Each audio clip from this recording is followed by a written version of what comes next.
2 exponent x plus 2 exponent x plus 2 exponent x equals 20. Okay, so we are going to say 2 exponent x times 1 plus 1 plus 1 equals 20. So we are factorizing. So you're going to have 2 exponent x times 3 equals, now 20 is the same as 4 times 5, okay? So you're going to have 2 exponent x times 3 equals, 4 is the same as 2 exponent 2. Alright, so our equation becomes 2 exponent x times 3 equals 2 exponent 2 times 5. Now let's divide both sides of the equation by 2 exponent 2, okay, in order to apply the quotient rule. Alright, so we are going to cancel this and this, since anything over itself is 1. Or you can apply the quotient rule and then you get 2 exponent 0, and 2 exponent 0 is still 1. So we are going to have 2 exponent x over 2 exponent 2 times, okay, 3 equals 5. Alright, so let's apply the quotient rule. So we know that a exponent m over a exponent c should give us a exponent m minus c. So we are going to have 2 exponent x minus 2 times 3 equals 5. Alright, so there are several ways to solve this equation, okay?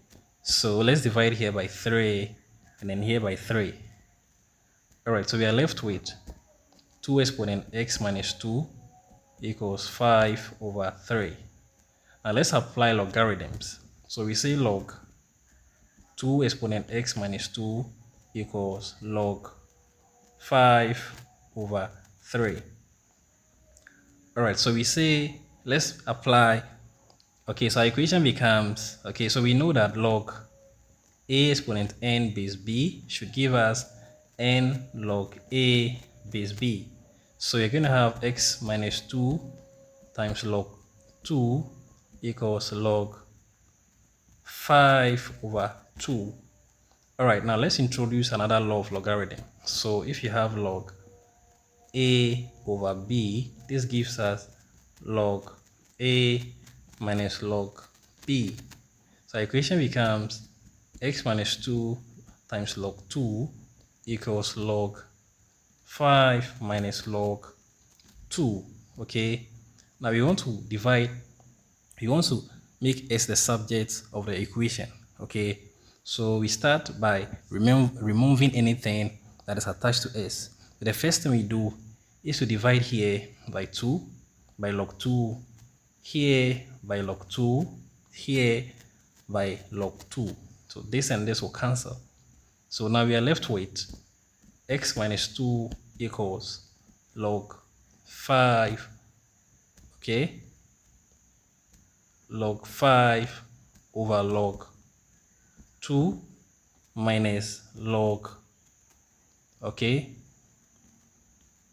Alright, so you can see here we have log 2 over log 2. So anything over itself is 1. So we can simply say this is 1, okay. Now let's apply the change of base formula. So log a over log b should give us log a base b.